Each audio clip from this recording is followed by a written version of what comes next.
Okay, today is a much better day. Tuesday is way better than Monday was in the gray household, bitch. Okay, in the Bondi blue household. All right. So I hope everybody is having a great start to their week. I hope your Tuesday is filled with happiness and joy. Okay, hold up right quick, y'all. Joy and pain.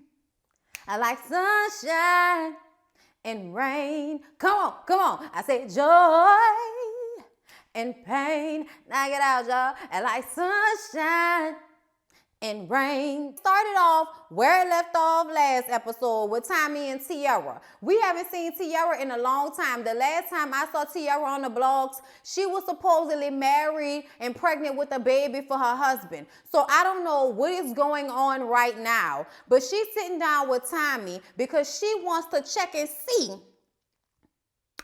if they have any dealings between Tommy and Scrap, because apparently Scrap is about to get out of jail in a couple of days.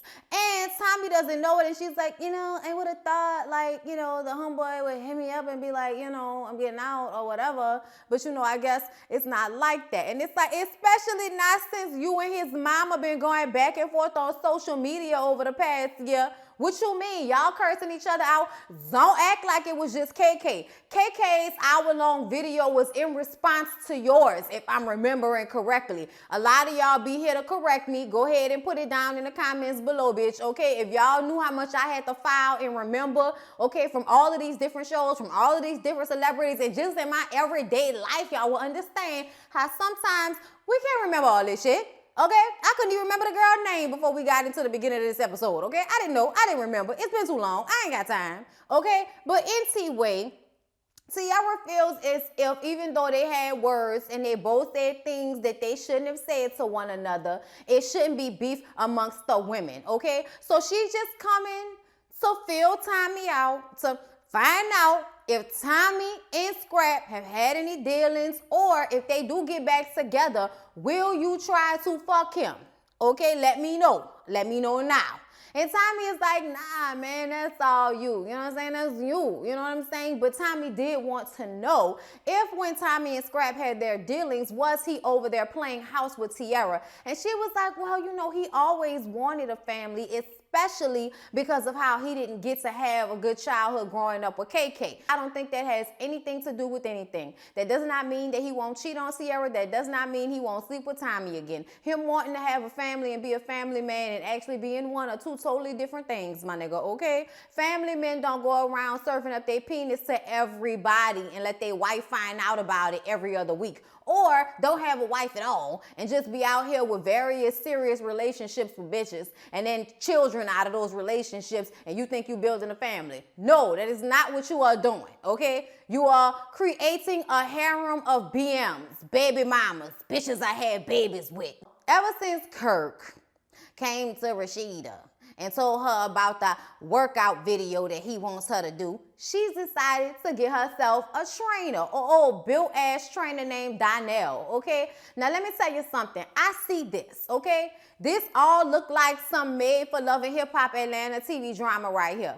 Donnell looked like somebody that had a popping Instagram, was popping online or something like that. He a bodybuilder. These hoes be after him. He out here doing casting calls, stuff like that. I don't feel like this is a real situation. I just don't, okay? I don't feel like Rashida needs a trainer. I feel like Rashida should be a trainer, okay? I don't know what she talking about, bitch. We be seeing you running on that treadmill every morning. What are you talking about, okay? This is all for television purposes as far as I'm concerned, okay? So Carly is there with her, and y'all know Carly ain't gonna work out a damn thing, okay? Carly is one of them, I go get shit sucked out people. I don't go to the gym. She in there full sunglasses on, just holding a fucking beam up like this. I'm like, really? You gonna hold that bell up like that? Oh, all right. Yeah. So Rashida tells Carly that it's been tough for her lately, especially since she found out that Kirk is Cannon's father. And this is the first time in the history of Love and Hip Hop that I think somebody has told Carly Red something that we knew before Carly Red knew it, okay? Carly always comes to you with your business. Carly always knows about what's going on with you before you know what's going on with you. So for her to be like, oh my gosh, you lying, girl. It's like, where have you been, bitch? Girl, look, that lets you know that she really must be having this serious situation with her father is a real thing in her life right now, okay? And I'm happy for from a genuine storyline with her for once. Like, I appreciate that very much because I guess she realized she can't just go through being a charade of Love and Hip Hop Atlanta and think she gonna continue to be on this show like she has been. And I'm like, is Carly in the opening credits? I don't even think Carly's in the opening credits. Now, Carly is pushing Rashida on this Donnell guy, and that's because she is here to push along the storyline, still staying somewhat true to form, Carly. I appreciate it, bitch. Rashida needs some things fixed around Pressed, and she doesn't want to call Kirk because she's still mad at Kirk's ass, okay? She don't want to see his sad, fucking soggy looking face, Rashida. Don't want to hear that shit, okay? I'd rather have the cameras broke, the light bulbs broke, out of order, everything, okay? I want it fucked up. No paper towels, no toilet paper, okay? No hand sanitizer in the building because I don't feel like calling Kirk. Carly has the idea to have Donnell just pop up over at Press while Kelsey is there and while Miss Shirlene is there. So he pop up all buff and shit, and Miss Shirlene like, oh, all right, how you doing? I'm Miss Shirlene, okay? And I'm an old hoe. I don't mean like a hoe for real, y'all. I just mean like an old hoe in the Millie Jackson, Betty Wright form of it. You know what I'm saying? Like, I am an old bitch and I will put it on you, okay? You won't know what hit you, okay? You will just know that this old lady took her teeth out and went to town on me and then wrapped her legs around me with some jelly and got it fucking popping. And I don't know what happened, but bitch, I'm happy, full, fed, fucked, and now I can take a nap, okay? Look, I'm just saying, y'all, like, that's the look Miss Shirlene was giving. Like, I will give it all up to you, young man, and send you on your way with a plate to go and not call you the next day, all right? The whole time he was there, Kelsey like, what is he here for? Why is he here? I mean, I just feel like you do not need any distractions. You really need to be working things out with my dad. And like, Rashida pulls her to the side and it's like, look, okay, at the end of the day, I do love your father, but he needs to show me that he wants this family. He messed up. He stepped out. And she's like, I know he did a lot. I know, but I still feel like, you know, you don't need some corny ass dude trying to take my dad's place. And I'm like, bitch, your daddy is a corny ass dude, okay? Slow your roll, Kelsey. Calm down, bitch. We don't need this conversation to be taking place between you and Rashida. I know this is coming from a place of stepdaughter love, bitch. I do understand that, Kelsey, girl. Okay, we here. Don't get me wrong. But I still feel like it's not your place to tell Rashida if she should be entertaining anybody after the fuck shit that your pa put her through. So Dime goes to see Dr. Jackie. And you guys, can I just tell y'all the evolution of Dime is everything? Because I always wanted her to stop wearing them nasty ass plastic pink wigs. I wanted her to tone it down because I could see how gorgeous she is. And I used to say I felt like it was a Lisa Ray thing, but I really feel like it's a Crystal from the Players Club. Y'all know Ronnie from the Players Club. Everybody had to tell me what her real name was because for some reason I was calling her Tammy. But she might have been Tammy in a Twa movie, and that's why I was calling her ass Tammy. But anyway, she has a similar like facial construct to me and skin tone and everything, and deep voice and tall and, you know, kind of like a real solid, thick chick. I love it. Anyway, but Dime looks beautiful with the toned down hair, the toned down makeup, and she's pregnant and happy. And you guys, I swear to God, I was living through her during this scene with Dr. Jackie. She's getting her first ultrasound, and Sean couldn't be there because he out flying around trying to secure that bag so she could have this wedding in Paris. Okay, bitch? Yes, all right? Diamond stepping it up, bitch, okay? And I mean hops, leaps, jumps up the stairs, bitch, okay? Took the escalator to these hoes. And she doesn't want to call on her mom because her mom is still upset with her from when she was on the reunion show and told the world that her mom basically sent her away to juvie because she wasn't acting right. And even though, Dime, you feel some type of way about that, you need to respect the fact that your mama was doing the best that she could, and she didn't want you to be out here thotting and bopping. It's obvious that she couldn't stop the shit because you still ended up becoming a stripper, but not to say there's nothing bad about that, but nobody's raising their kids so that they can become a stripper. Diamond invites Carly down to the invitation boutique to help her pick out invitations, and once again, Sean is missing in action, and he was supposed to be there. But Carly is there for moral support, right? So she talks about the wedding being in Paris, and just as they're getting on the topic of Sean, he walks in, and Diamond's so excited and happy to see him. He's happy to see her, and it's just really cute. Like, their little relationship is really a bright spot on this show, and he kind of lets it slip out that she's pregnant in front of Carly, and Carly didn't know, so now Carly's all excited that Diamond's pregnant. We all excited that Diamond's pregnant. If there's anybody that Tommy feels like she can trust, it's Joc and Tammy. So they sit down so she could basically tell them about her conversation with Tierra. And Tammy is like, but do you still like him, sis? Do you still have feelings for Scrap, sis? What is it about? And she was like, no, I'm straight off him. That's that situation. But right now, I'm trying to focus on my career and my family because shit is going crazy with my family. I got in a fight with my sister at her job, and now I caught a case from that. But finally, the case is closed. And I just kind of felt like, my sister should have been did that. And it's like, I kind of feel like that probably was not up to your sister whether that case was closed or not. I feel like you showed up at that job and she had to talk to the police because the police was asking her questions, okay? And she just complied. Now, legally, she didn't have to answer any questions, but she decided to because she wanted to keep her job. So I don't feel like this is an instance where Versace got on the phone and called 911 on her sister, Tammy, sitting up there talking about, we don't call a popo on our family members. I'm like, don't. Yeah, not when they hiding drugs in our house, okay? Not when, they're fugitive and they hiding in the back. No, we don't call the cops on them then. But when they beating the fuck out of our sister, we should call the cops, bitch, okay? When she shows up at the job acting crazy, the job calls the cops, bitch. And the sister gives a statement because she's the one that just finished fighting her sister and she's mad. And I just kind of feel like, bitch, shut up. Like, stop reinforcing Tommy's ideal that she does nothing wrong in these situations and that her sister didn't deserve an apology and only she did. Either way, I saw her and her sister made up on Instagram. She posted a picture or various pictures of all of them together and saying it's all love. So they are right this week. We'll see how it is next week, bitch, okay? Because you already told us in the confessional that you and your family go back and forth. But Tommy is focusing on her music because she's about to get into the studio with Spice. Before she met with Spice, she sat down with her brothers. She was working on her music, writing, listening to a track, and her brothers pop up in her house, didn't ring a doorbell, just opened the door and came in. That's why everybody don't need a key to your house, bitch, okay? They need to, knock on the door, or maybe they need to be a code or something like that, but you shouldn't just be able to walk in my fucking house while I'm upstairs with earphones on. Nigga, I'll kill you, okay? I thought you was an intruder. Anyway, basically, I feel like the brothers are a little bit on Tommy's side. They feel like the mom and the other sister maybe was just like wilding out or something like that. I almost feel like the brothers have the alliance with Tommy because Tommy raised them.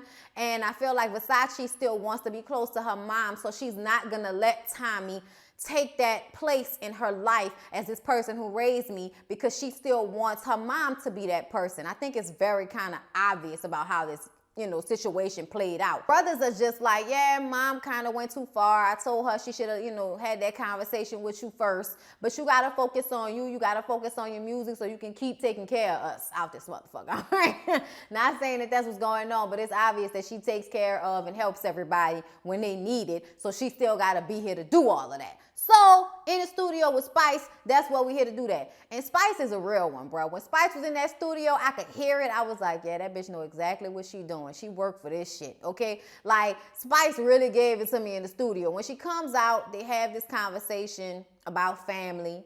And Spice lets us know that she has some feelings toward her brother, because, their father died.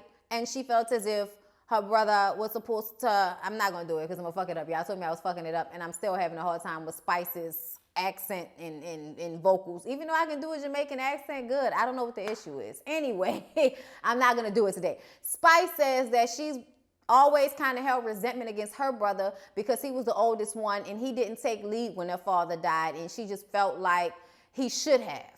And Tommy gets emotional and lets her know, like, as the oldest sibling, it's a hard spot to be in because you still a kid and everybody's looking at you like you're supposed to just grow up and be an adult in a situation when really you a kid just like everybody else is, So it gave Spice a perspective of her brother by looking at Tommy. And it gave Tommy the perspective of looking at maybe how Versace sees her.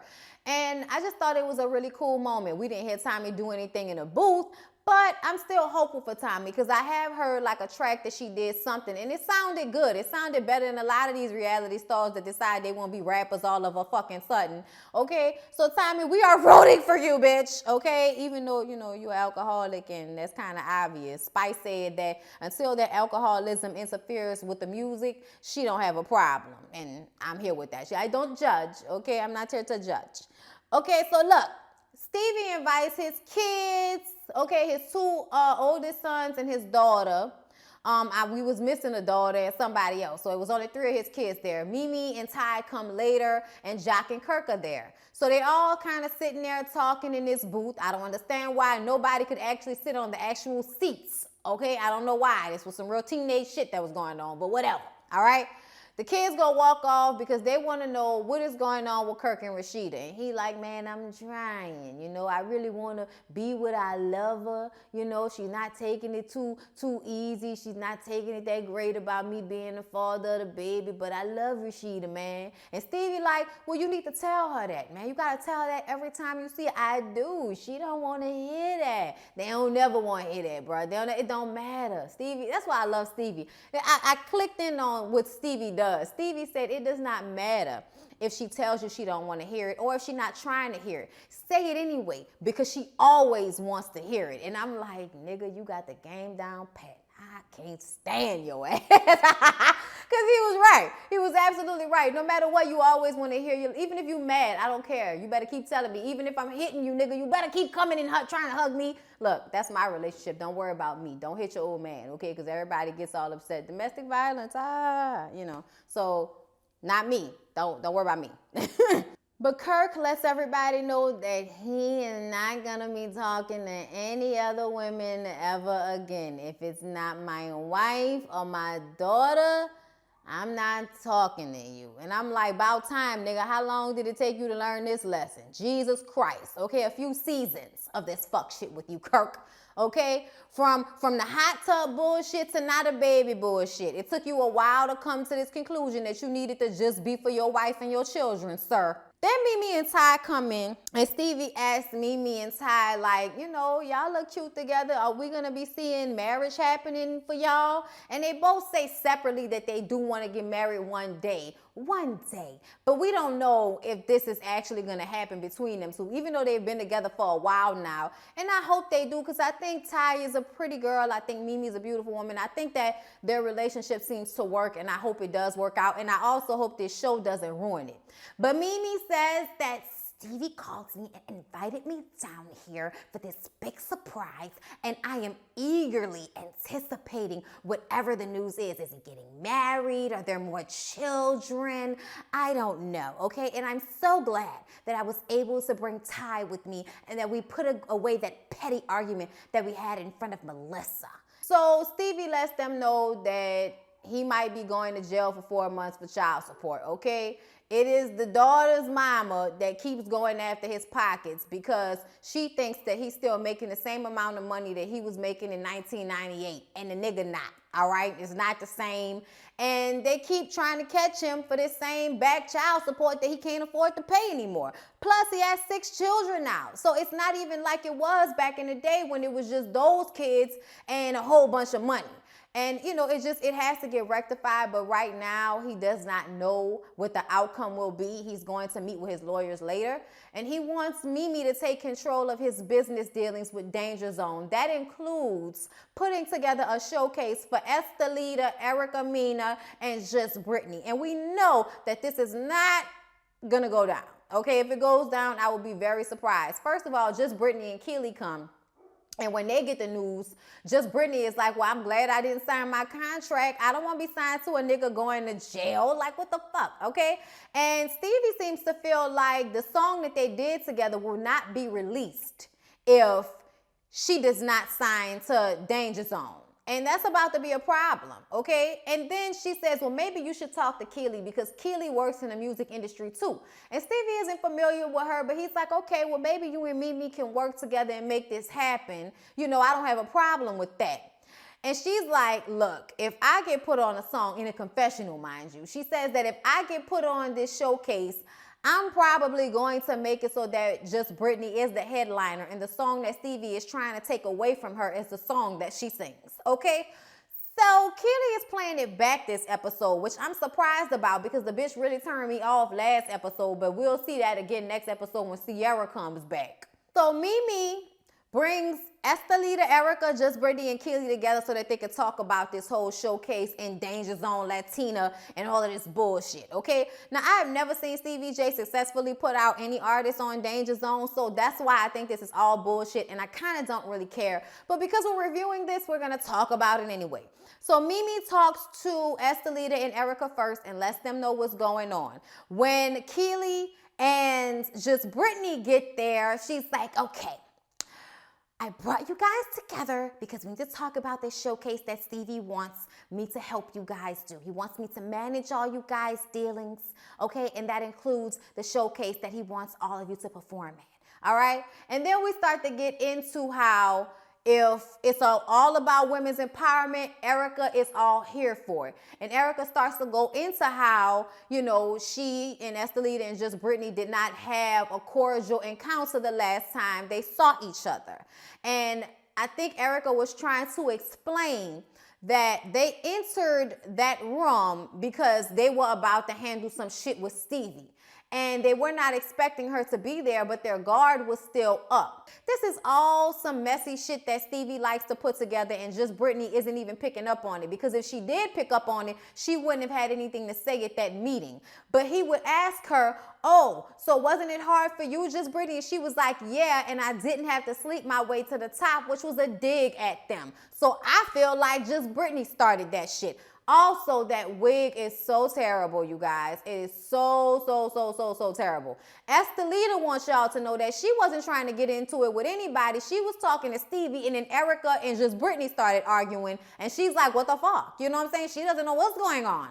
And Just Brittany calls her Enchiladas because she says that she's going to be headlining the show. And I feel like Enchiladas should let Just Brittany headline the show because Just Brittany has more practice. She's written songs. She can sing better. Enchilada, you can't sing, bitch. You cannot sing. We saw that. You may think you can sing. You may think you're a performer, but you're not a headliner in comparison to that girl. And neither are you, Erica. I may not like Just Brittany, but we not about to act like y'all are on the same level with her performance-wise. Y'all are not. So as far as I'm concerned, Just Brittany needs to be the one that headlines anything if we're going to be doing it. But I also feel like Just Brittany is just playing her role on this show. But here's the kicker. I did not like when they called her Shanae. Even though she was giving me Shanae with the ponytail on top and the soft on the bottom. Remember when Shanae went on Love Connection? That was the look she was serving. I almost wanted to be like, bitch, if she hadn't called you Enchilada first, I'd have thought you was trying to make a racial joke. Yeah, you know you be sensitive nowadays. Erica gets all up in her seat because she wants to show how much better than Just Brittany she looks. And I'm like, girl, whatever, who cares? We've all seen your body, bitch. We know how you look. I'm just saying, Erica, you were doing the absolute most that you could possibly be doing in this scene. I thought you had grown, bitch. I thought you had gotten better, but you pushing back and forth with the security guard, and then you put your hands on him, but then gonna tell him not to put his hands on you, and then they escort you out the building, and you yelling at everybody, talking about you got a job because of me, bitch. I'm not new to this, I'm true to this. Girl, don't nobody care that you was on these shows before. So please don't think that these security guards wouldn't have a job if it wasn't for your ass. Please don't do that, Erica. You bigging yourself up way too much. I don't want to see this big bravado from a bitch that can't really sing and only claim the fame is the men she's been with and the fights she's got in. Please stop it, Erica. Please. All right? Please. So anyway, you guys, that was everything that happened on Love and Hip Hop. I hope you guys enjoyed the video. Please don't forget to like, comment, and subscribe to my channel. Check down below in the description box for my Patreon account, my email for MFN advice, and follow me on Instagram at BonziBlue. I love you guys. See you in the next one.